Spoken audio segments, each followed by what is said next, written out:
Hello everyone, welcome to my channel Bhavani teacher. ఇప్పుడు నేను వంకాయలు కోస్తున్నాను. టెర్రస్ మీదకి వచ్చాను. వంకాయలు, ములక్కాయలు, టమోటాలు ఉన్నాయి. తర్వాత మల్బరీ ఫ్రూట్స్ కూడా ఉన్నాయి. చూడండి, కాయలు చాలా అన్నీ పండిపోయినాయి కదా. ఇవన్నీ కోసేస్తాను ఇప్పుడు, ఎందుకంటే బాగా పండిపోయినాయి, మళ్ళీ అదే ఎండిపోతున్నాయి. అందుకని ఇవన్నీ కోసి పట్టుకెళ్ళి ఫ్రిడ్జ్లో ఉంచేస్తాను. చూడండి, మొత్తం చెట్టు అంతా కూడా ఎన్ని కాయలు ఫ్రిడ్జ్లో పెట్టేసుకుని డైలీ అన్న తినచ్చు, లేకపోతే వెంటనే కూడా తినేసేయచ్చు. కట్ చేసేస్తున్నాను. ఇదిగో చూడండి, ప్లేట్లోకి కొన్ని కోసాను, తర్వాత మీకు చూపిస్తున్నాను అన్నమాట.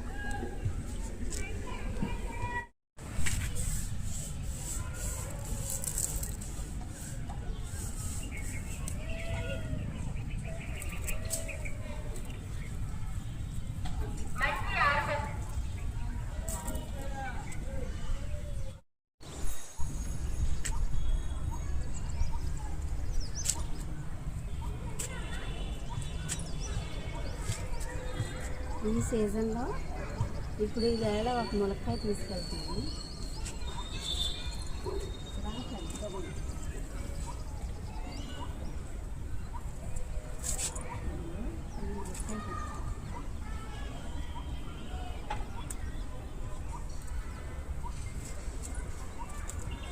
పెద్దకాయ ఇది పట్టుకెళ్ళి కర్రీ చేస్తాను ఇప్పుడు.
ఈరోజు కర్రీ కోసం ఒక మునక్కాయ, తర్వాత కొన్ని వంకాయలు, ఒక 3 టమోటాలు పండినవి, మిగిలినవన్నీ మల్బరీ ఫ్రూట్స్ అన్నమాట.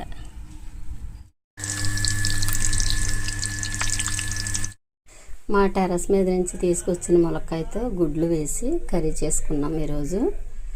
బాగుంది కదా. ఈ సీజన్లో ఇదే ఫస్ట్ ములక్కాయ.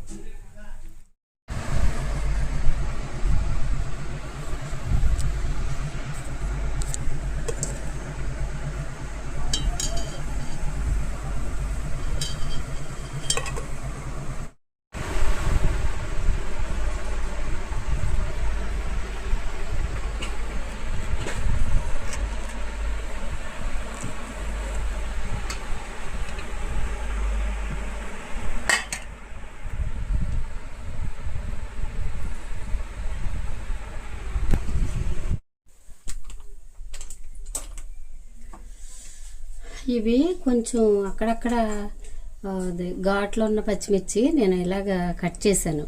ఒకవేళ వీటిని అంటే ఎక్స్పెరిమెంట్ ఎలాగంటే, అదే మజ్జిగ మనం తయారు చేసిన మజ్జిగలో ఇవి సపరేట్గా వేస్తాను. వేస్తే బాగుంటే మీకు చెప్తాను, బాగోకపోయినా కూడా మీకు చెప్తాను ఇలా వేస్తే బాగుంటాయా లేదా అనేది. ఇవి పక్కన పెడతాను. ఇప్పుడు ఇవి చక్కగా చీర పెట్టుకున్న పచ్చిమిర్చి అన్నమాట.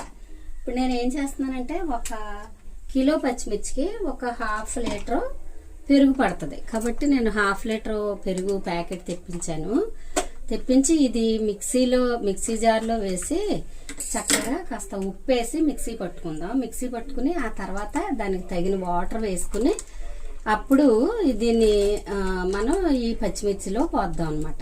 ఎందుకంటే అలా వేస్తే చక్కగా మనకి మంచి టేస్టీ అయిన మజ్జిగ మిరపకాయలు వస్తాయి. చూడండి, దీనికి నేను అప్రాక్సిమేట్లీ వేస్తాను. వేసి తర్వాత ఉప్పు చూసిన తర్వాత అప్పుడు మళ్ళీ అవసరమైతే వేద్దాం. కొంచెం ఉప్పు ఎక్కువే వేసుకోవాలి. ఈ మజ్జిగ మిరపకాయలకి ఉప్పు ఎక్కువే వేయాలి. ఎందుకంటే అవి పచ్చిమిర్చి పీల్చుకున్న తర్వాత మనకి మంచి అదంటే ఉప్పు మిరపకాయలన్నీ బాగా పీల్చుకుంటాయి కాబట్టి కొంచెం ఎక్కువ వేసుకొని మనం ఇలా మిక్సీ పట్టుకోవాలి. మిక్సీ పట్టేస్తాను ఇప్పుడు.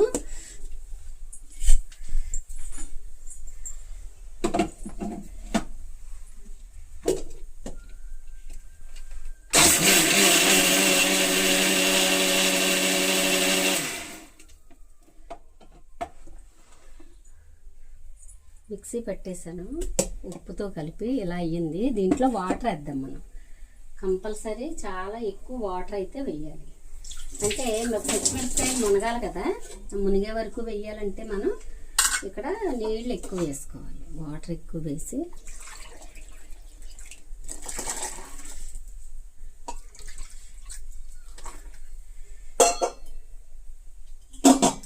ఇప్పుడు బాగా కలిపేసుకుని ఒక్కసారి దీన్ని టేస్ట్ చూసుకోవాలి.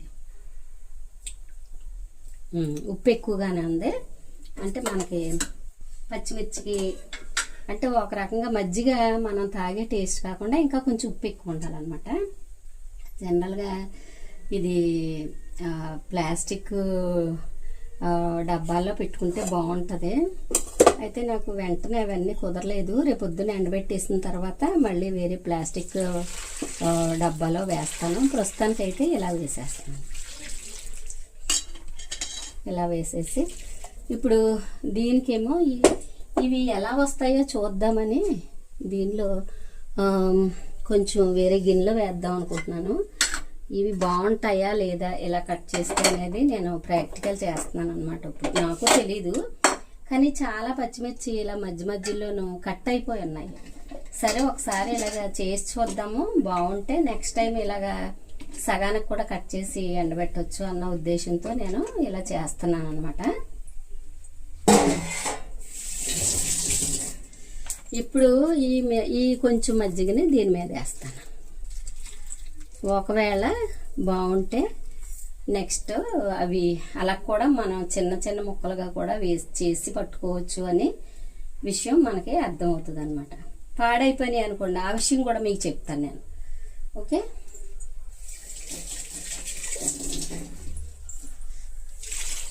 ఇప్పుడు మొత్తం వేసాను. అయితే దీనిలో మనం కొంచెం వామ్ వేసుకోవాలి. కొంచెం వామ్ వేస్తాను. వామ్ వేస్తే ఏమవుద్దంటే ఆ వాముతో కూడిన టేస్ట్ పచ్చిమిర్చికి పట్టి చాలా అంటే చాలా టేస్టీగా ఉంటుంది.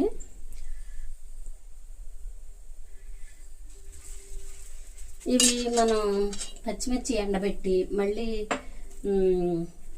మజ్జిగలో వేసి అలా చేస్తాం కదా ఒక 4 రోజులు. ఆ క్రమంలో ఈ వాము కూడా బాగా అబ్జర్వ్ అవుతుంది అన్నమాట పచ్చిమిర్చిలోకి.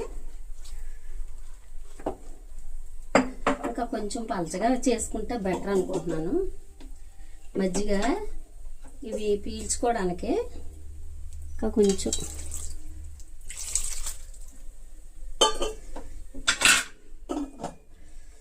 చూడండి ఇలాగా అంటే మునగాలన్నమాట కాస్త. ఇవి ఇలా మనం నొక్కితే మజ్జిగలో మునగాలి. ఇది నేను ఏం చేస్తానంటే రేపు మార్నింగ్ ఎండలో పెడతాను, రేపు ఈవినింగ్ మళ్ళీ దీనిలో వేస్తాను. వేసేటప్పుడు ఈ గిన్నెలో కాకుండా ప్లాస్టిక్ డబ్బాలో వేస్తాను. రేపు పొద్దున్న ఏదైనా ప్లాస్టిక్ డబ్బా కడిగి దానిలో వేసుకుంటాను. అప్పుడు ఇలాంటి గిన్నెలు ఉప్పుతో ఉంటాయి కదా, పెరుగు పాడవుతాయి. అందుకని పాడవకుండా ఉండాలంటే ఇలా దీన్ని రేపు మారుస్తాను. చూడండి, ఇది కేవలం ప్రాక్టికల్ అనమాట. ఏంటంటే ఇలాగా సగం వరకు పచ్చిమిర్చి ఇలా చేస్తే మనకి మజ్జిగ బాగా అంటే మజ్జిగ మిరపకాయలు బాగా అవుతాయా పాడవుతాయా అనేది టెస్ట్ చేద్దాం. ఓకేనా?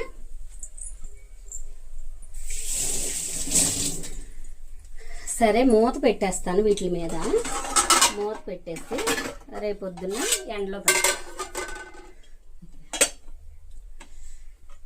రేపు ఎండలో పెడతాను. ఎండలో పెట్టిన తర్వాత మాత్రం ఈ గిన్నెలోంచి తీసి ప్లాస్టిక్ డబ్బాలో వేస్తాను. ఓకేనా? అంటే ఈ గిన్నెలో వేసేసారు, ఇది పాడైపోద్ది కదా అని మీరు అనుకోవచ్చు. నేను అందుకని క్లారిటీ ఇస్తున్నాను అనమాట.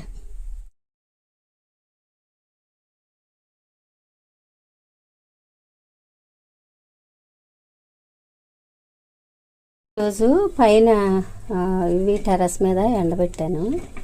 ఎండబెట్టి చూడండి, ఇప్పుడు మళ్ళీ వీటిని మనం ఈ మజ్జిగలో వేసేసుకోవాలి. అలాగా 2-3 రోజులు ఇలా వేసి తర్వాత మనం కంప్లీట్గా ఆరిపోయిన తర్వాత ఆయిల్లో ఫ్రై చేసుకుంటే మజ్జిగ మిరపకాయలు చాలా టేస్టీగా రెడీ అవుతాయి అన్నమాట.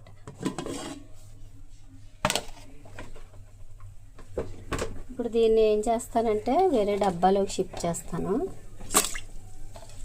ప్రస్తుతానికి ఇలా వేసేసి వేరే డబ్బాలోకి షిఫ్ట్ చేస్తాను, ప్లాస్టిక్ డబ్బాలో. వీటిని కూడా అలాగే 2-3 రోజులు వరుసగా ఎండలో ఎండబెట్టి మళ్ళీ మజ్జిగలో వేసి అలా వేస్తే ఒక 3-4 రోజులు వేస్తే మొత్తం కాయంతా కూడా తెల్లబడిపోయేలాగా వేసిన తర్వాత చక్కగా మనం వీటిని ఆయిల్లో వేయించుకొని తింటే బాగుంటాయి. చాలా అంటే చాలా టేస్టీగా ఉంటాయి. పప్పుచారు, సాంబారు, లేకపోతే ఏదైనా కూరలు ఫ్రైలో కూడా ఇవి చక్కగా నంచుకొని తినవచ్చు. మజ్జిగ పులుసులోకి చాలా బాగుంటాయి అన్నమాట. మీరు కూడా ఇలా చేసుకుని చక్కగా మజ్జిగ మిరపకాయలు లేకపోతే చల్ల మిరపకాయలు రెడీ చేసుకొని మీరు కూడా చక్కగా తిని హాయిగా ఉండండి. ఓకేనా? ఇలాగే 3-4 రోజులు ఎండబెట్టడం, మజ్జిగలో వేయడం అలా చేసి పూర్తిగా ఎండిన తర్వాత మనం ఆయిల్లో ఫ్రై చేసుకోవాలి. Okay, bye. ఇలా వేసాను మజ్జిగ, చూడండి ఇలా. ఇప్పుడు దీనిలో మూత పెట్టేస్తాను ఇలా. తర్వాత ఇది పెట్టేసి ఈ నైట్ నుంచి రేపు మార్నింగ్ మళ్ళీ ఆరబెడతాను.